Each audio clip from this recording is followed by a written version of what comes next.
Georgia, Tennessee. Oh my gosh. I watched basically all of this game, most of it.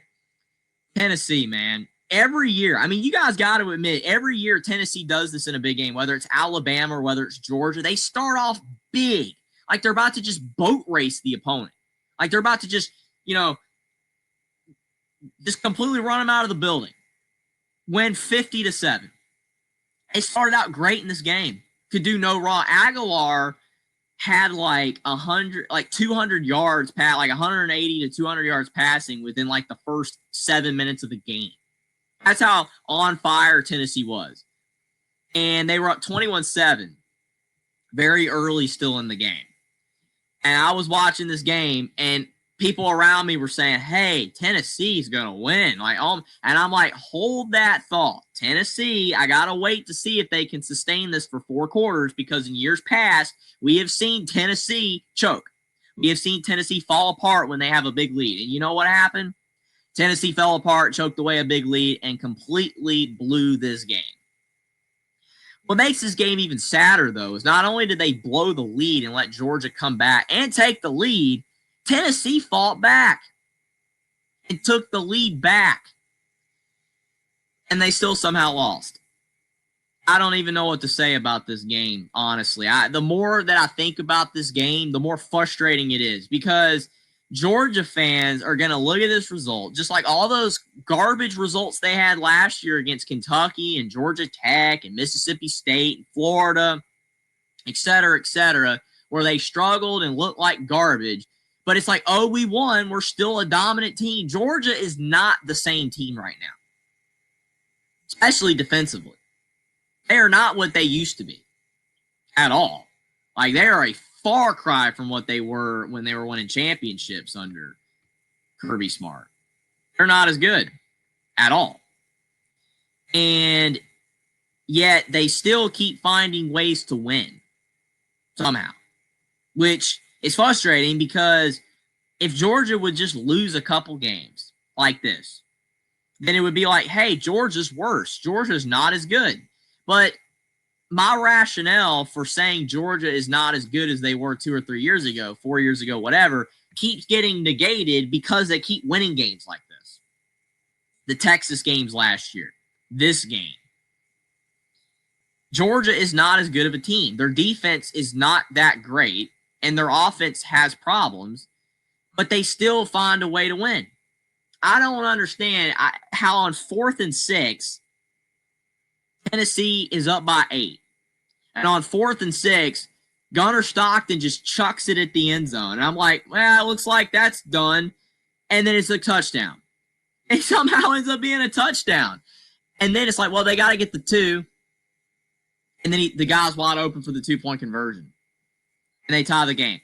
But what makes it even worse is before all that occurs, I'm sure people saw that drive where Tennessee was up 35-30. And they got that turnover on Georgia.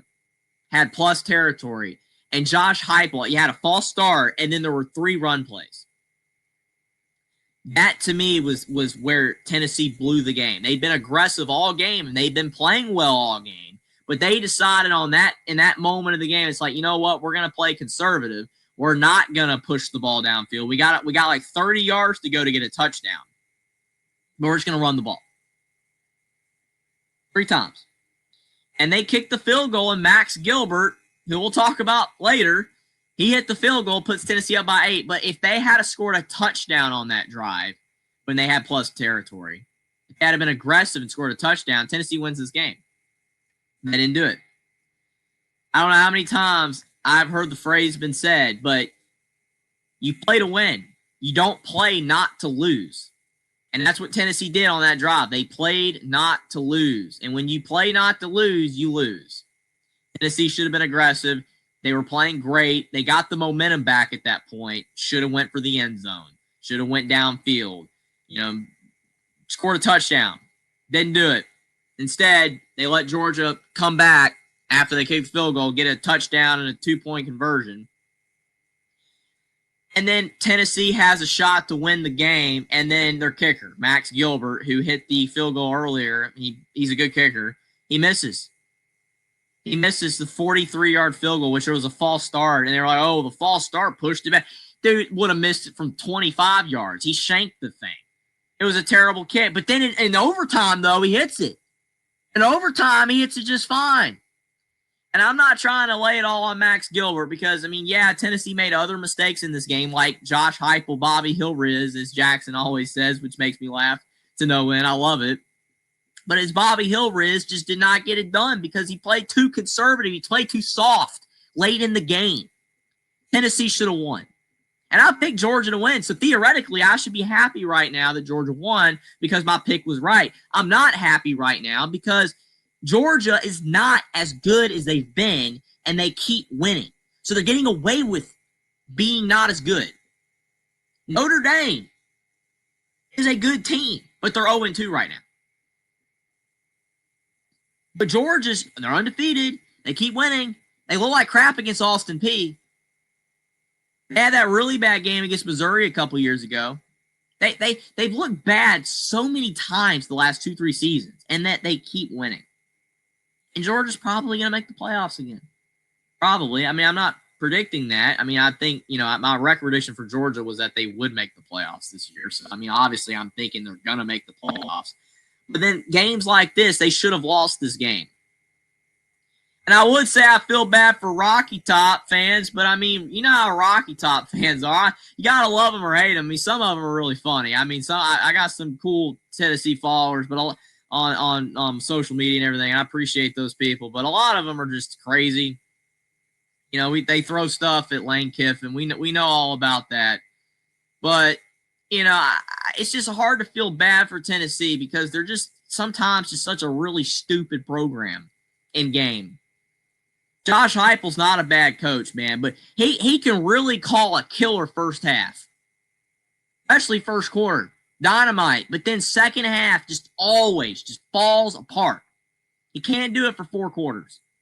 And they played a heck of a game today, and they still lost, and it's pathetic. That's all I have to say. It's just a pathetic loss. And I agree with Godfather. I mean, I'm an Alabama fan. I'm not supposed to want Tennessee to win. This game is like, okay, whoever wins, Alabama's rivals with both. I know Tennessee's a bigger rivalry theoretically because of the third Saturday in October, the cigars, all that stuff. Georgia's not really a rivalry in that sense, but it is because we've been two of the SEC's best for the last 15 years, and we've had epic battles.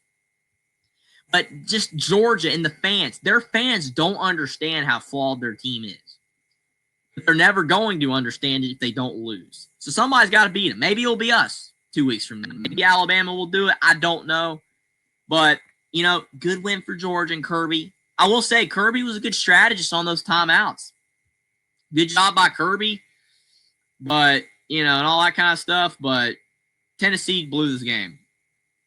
Tennessee and Notre Dame. 2 fan bases that are really upset tonight.